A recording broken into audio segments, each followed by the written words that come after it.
Hello नमस्कार मेरे प्यारे बच्चों, स्वागत है आप सभी का आपके अपने YouTube channel the PCM vision में।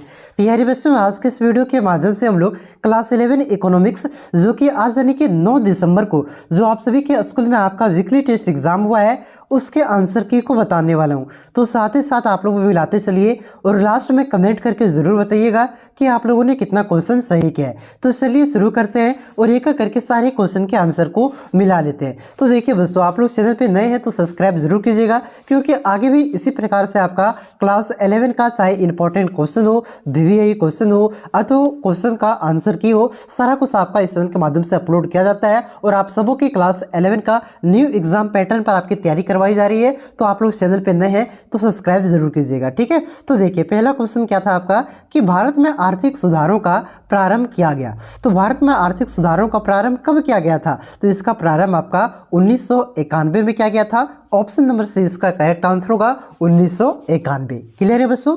उसके बाद देखिए अगला क्वेश्चन आपका क्या है कि नई आर्थिक नीति 1991 को कहा जाता है। तो नई आर्थिक नीति 1991 को क्या कहते हैं? तो इसे आपका यू टर्न पॉलिसी यानी कि यू टर्न नीति भी कहा जाता है। ऑप्शन नंबर सी इसका करेक्ट आंसर होगा। देखिए कुछ किताब में आपका एस टर्न भी दिया हुआ है, तो एक बार इसे आप लोग मिला लीजिएगा, ठीक है। लेकिन मेरे अनुसार इसका जो सही उत्तर होगा आपका यू टर्न नीति होगा। अगला क्वेश्चन देखिए आपका क्या है कि नई आर्थिक नीति में किसे सम्मिलित किया गया है। तो नई आर्थिक नीति में किसे सम्मिलित किया गया है?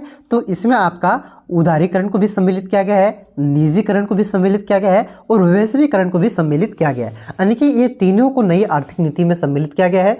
इस वजह से इस क्वेश्चन का करेक्ट आंसर होगा ऑप्शन नंबर डी, उपर्युक्त सभी, ठीक है बच्चों। उसके बाद देखिए अगला क्वेश्चन क्या है कि विश्व को एक बाजार के रूप में मानने का अर्थ है। तो विश्व को एक बाजार के रूप में मानने का अर्थ क्या होता है? वैश्वीकरण होता है कि उदारीकरण होता है कि प्राइवेटाइजेशन यानी कि निजीकरण होता है कि केंद्रीयकरण होता है? तो विश्व को एक बाजार के रूप में मानने का अर्थ होता है आपका ग्लोबलाइजेशन यानी कि आपका वैश्वीकरण, ठीक है। ऑप्शन नंबर ये इसका करेक्ट आंसर होगा। अगला क्वेश्चन देखिए आपका क्या है कि नई आर्थिक नीति की प्राथमिकता है। तो नई आर्थिक नीति की क्या क्या प्राथमिकता थी? पहले बताइए कि नई आर्थिक नीति को क्या कहते हैं? LPG कहते हैं, लिबरलाइजेशन, प्राइवेटाइजेशन और ग्लोबलाइजेशन। कब आया था? 1991 में। तो इसकी जो आपकी प्राथमिकता है ये आपका उत्पादन में वृद्धि करना भी है, उद्योग का विस्तार करना भी है और मानव संसाधन का विकास करना भी है, ठीक है। ये सभी क्या है आपका नई आर्थिक नीति की प्राथमिकता है। ऑप्शन नंबर डी इसका करेक्ट आंसर होगा उपर्युक्त सभी।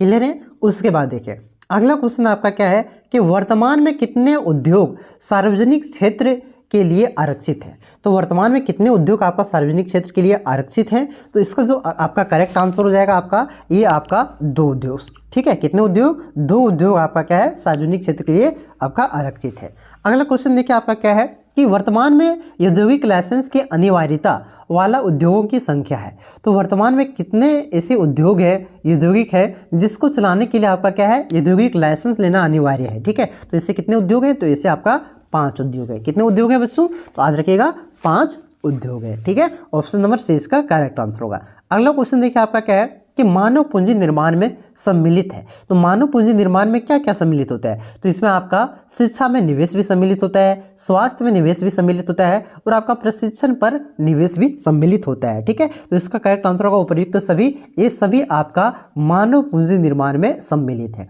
अगला क्वेश्चन देखिए आपका क्या है कि एक सूचक जो किसी देश के मानव विकास को मापता है उसे क्या कहते हैं? तो एक सूचक जो किसी देश के मानव विकास को मापता है उसे आपका SDI क्या कहते हैं? SDI कहते हैं यानी कि मानव विकास सूचकांक। SDI का फुल फॉर्म क्या होता है? Human development index. और हिंदी में क्या कहते हैं ह्यूमन डेवलपमेंट इंडेक्स को? तो मानव विकास सूचकांक कहते हैं। और यही आपका किसी भी देश के मानव विकास को मापता है, ठीक है। यह आपका सूचक है। चलिए अगला क्वेश्चन देखिए आपका, ठीक है। देखिए याद रखिएगा इसका आंसर क्या होगा? SDI होगा। यह एक सूचक है जो कि क्या करता है मानव विकास को मापता है, किसी भी देश के मानव विकास को मापता है। अगला क्वेश्चन देखिए क्या है कि मानव पूंजी निर्माण में बाधा है। तो मानव पूंजी निर्माण में कौन कौन सी बाधा है? तो इसमें आपका बढ़ती जनसंख्या भी बाधा है, ब्रेन ड्रेन भी बाधा है और शिक्षा का निम्न स्तर भी बाधा है। इस सबको हटाएंगे तो मानव पूंजी का निर्माण होगा, विकास होगा, ठीक है। तो ऑप्शन नंबर डी इसका करेक्ट आंसर होगा उपर्युक्त सभी।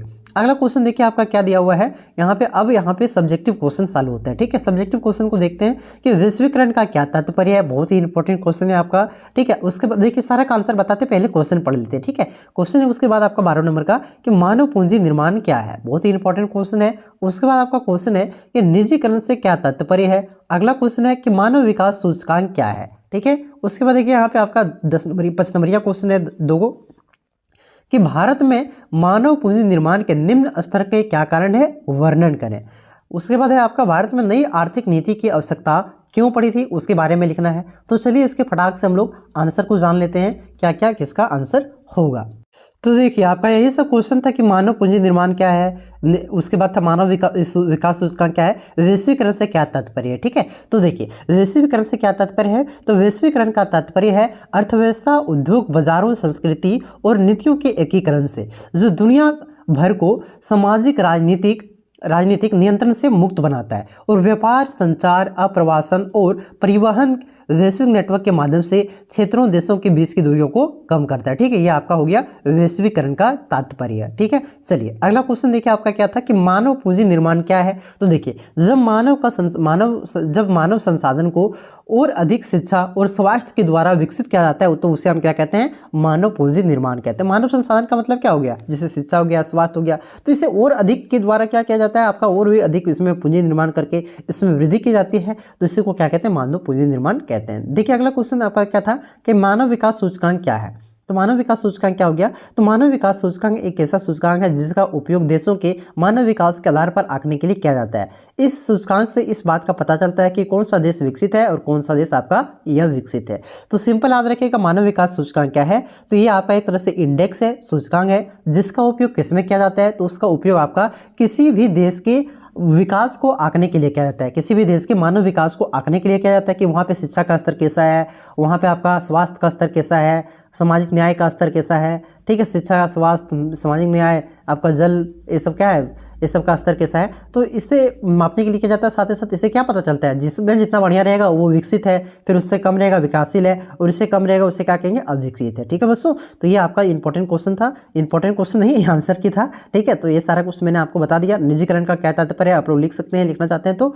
ठीक है, बाकी बात ज़्यादा सब्जेक्टिव क्वेश्चन पे ध्यान मत दीजिए, सब्जेक्टिव क्वेश्चन आपके एग्जाम में नहीं आएगा, फाइनल एग्जाम में। तो फाइनल एग्जाम की तैयारी करना है आपको, मेन बात ये है। तो सब्जेक्टिव क्वेश्चन ज़्यादा नहीं आएगा, आप लोग फोकस किस पे करना है आपको, तो फोकस करना है आपका ऑब्जेक्टिव पे। जितना ऑब्जेक्टिव करवाएं आप लोग याद कर लीजिए, रट लीजिए, फाइनल एग्जाम में काम आएगा। ठीक है दोस्तों, तो चलिए मिलते हैं नेक्स्ट वीडियो में, तब तक के लिए जय हिंद, जय भारत, जवाहर झारखंड। चैनल को सब्सक्राइब जरूर करना बच्चों, प्लीज़ चैनल को सब्सक्राइब आप लोग नहीं करते हैं, कर लीजिए। ठीक है, जय हिंद, जय भारत।